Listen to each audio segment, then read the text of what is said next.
Give me like maybe either like a report card or a diagnosis or a prognosis for the following. All right, first up we got the OG Netflix.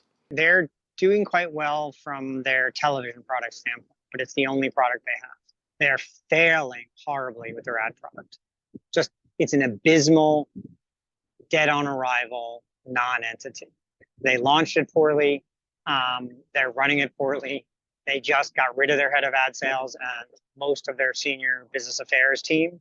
And so I think, overall they'll probably get a B minus.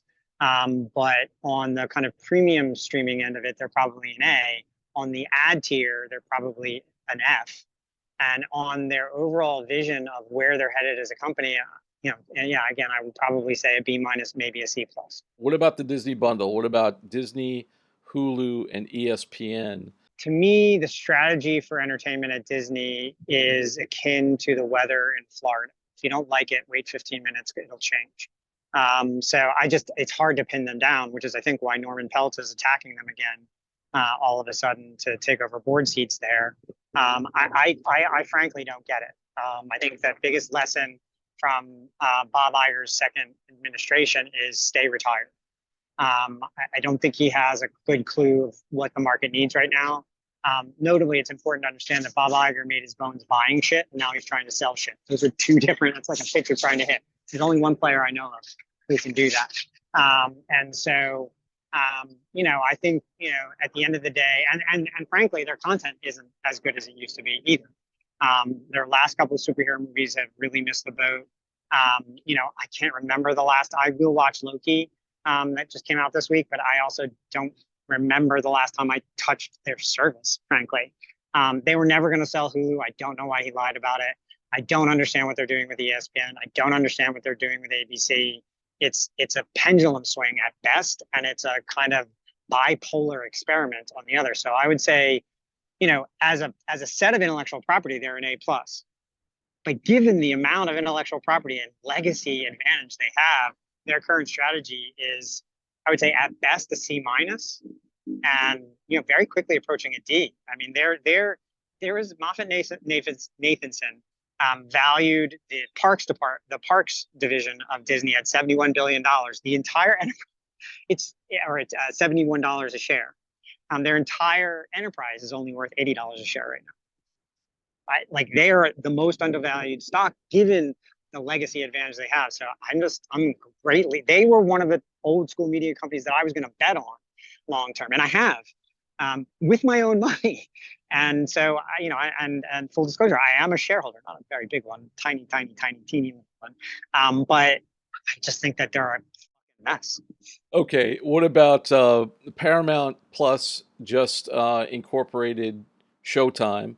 Paramount gets a huge advantage of renaming in the opposite direction with the opposite effect as Max did. So I think there's a slight win there. I think their big win is Pluto. They took a big leap at the derision of most of the industry, including myself, by the way, in buying Pluto for a pretty astronomical amount of money, and it's paying off in absolute droves. And so I think that the Pluto experiment is working way better than anyone thought it ever would. My big criticism of them, which is the criticism of the entire industry, and I've written about this, is their inability to take down the garden walls between their properties. They took down Showtime and put it on Paramount Plus, but now they call it Paramount Plus with Showtime, which is the most inelegantly described product in the history of entertainment. But my major issue is their lack of cohesiveness between what is, inarguably one of the best free television products out there, Pluto, and a pretty decent pay product in Paramount Plus. Why not turn them into the same product, into the same app, into the same experience, so that when someone churns from Paramount, which is going to happen to every pay streaming service in the ecosystem, churn is up 28% year on year as of July. 28%. There's the SVOD ecosystem is signing up tens and tens of millions of new subscribers every quarter and losing tens and tens and millions of new subscribers every quarter. This is not a sustainable model. However, if somebody churns out of or decides to stop paying for Paramount Plus, why not keep them in the ecosystem on Pluto so that you can continue to remarket for them and they never have to log off their subscription so you can continue to send them push notifications and market to them for when that binge, when Yellowstone comes back to Paramount Plus, when Star Trek or Picard comes back to Paramount Plus. So I would give them overall a B. I think they would be an A, and I think they would be in substantially better shape overall from an advertising and subscription product basis if they mash together all their streaming services into one elegant product, which is exactly what the consumer wants. What about Apple TV? All they do is produce hits. Like, it's really, their hit rate is pretty astronomical. I just mentioned Drops of the Gods. Severance is amazing. So they're incredibly good at producing television, which is not something I thought I would ever say. Secondarily, their sports strategy seems to be one of the better in the business. The Messi deal, to me, while most of the studio bigwig lost children were out there yelling at their writers and not understanding how to negotiate a new deal with the writers, and still can't negotiate a new deal with actors, Apple went out and made a deal with Messi that is the new model. Align the financial interests of your talent up and down the food chain with the financial long-term interests of the company. You don't have to do it at the scale that Messi is, so a writer gets a substantially lower deal, but is incentivized the same way the executives are for success. If the show does well, we all do well.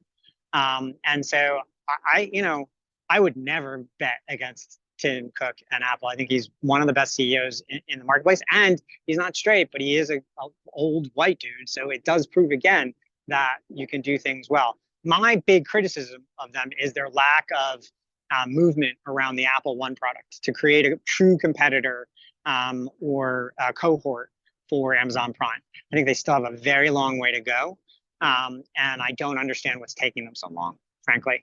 And so I would give them probably a B+ or an A-. If they can turn Apple One into the new Prime, they're an A++. But Amazon, who I think has a lot of programming issues, I don't think that their content is nearly good on a pound for pound basis as Apple's, but also has a stupendous sports business. And the football bet was, just a very smart one. They're also the fastest growing ad platform on the planet Earth. So I would give Amazon, because I didn't give them a grade earlier, I would give them the same, B+, A-.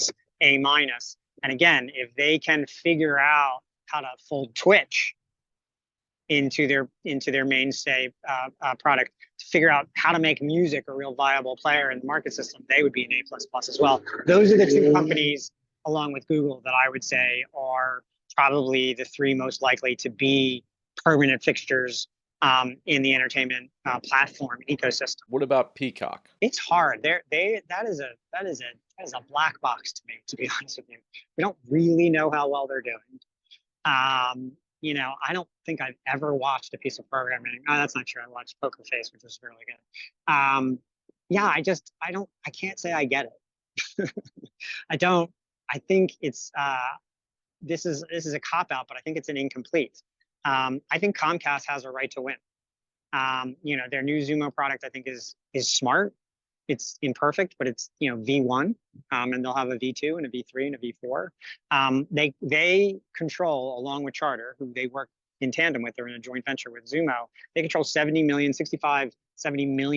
broadband homes in the United States. Try to run a viable entertainment business in the modern era without them. You can't. And so, because the most valuable consumers on the planet Earth are in that footprint. So I think the Xumo experiment is on its way. I think it's hard for me to understand. I just don't understand how well Peacock is doing. I don't understand necessarily the strategy. It doesn't mean it's wrong. I'm not sure I get it.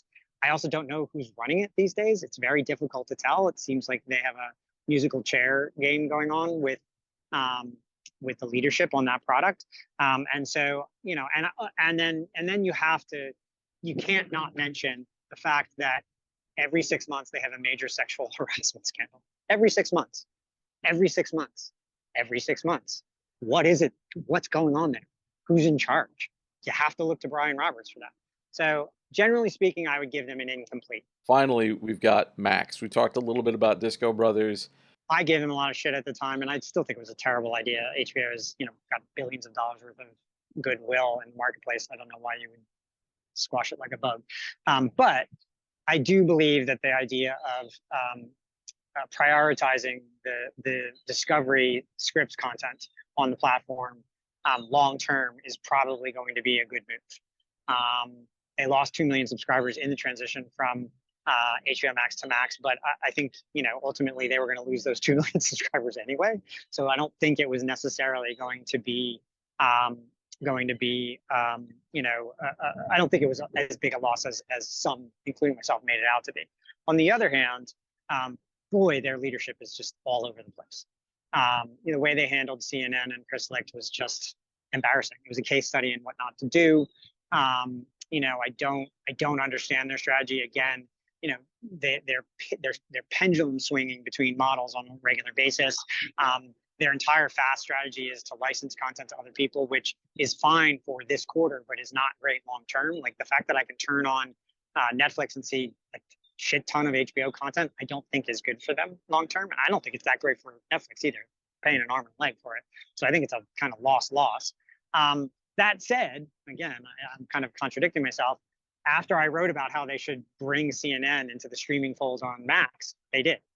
After I wrote about moving sports more to the center of what they're doing on Max, they did. After I said hire Mark Thompson, they did. So someone over there is listening to me. And if you want to listen to me, you can read my War and Peace, Media War and Peace newsletter. Just Google my name and Media War and Peace and you'll find it. And you can read what David Zaslav is clearly reading every morning when he takes a shit, because he's making a lot of the decisions that I tell him to make. So the fact that they are listening to me makes me want to grade them better. I do think Zaslav personifies the time to retire that's necessary in the septuagenarian C-suite ecosystem. I think it's time to hand those reins off to someone else. I also think that by this time next year, they'll be owned by someone new. So I'll give them surprisingly a B minus overall. I think that they made a lot of bad moves very quickly. I also think they're making some much more intelligent moves in the last 6 months to 3 months. I also don't think it's going to matter because they're going to sell in probably second or third quarter next year. You mentioned your Substack, your newsletter. Where else can people find you on the web if they want to follow you? So the newsletter is Media War and Peace. You can search it, my name, but then I would say LinkedIn is the only other place I'm off the shitstorm that is Twitter. So LinkedIn and my Substack are the two places.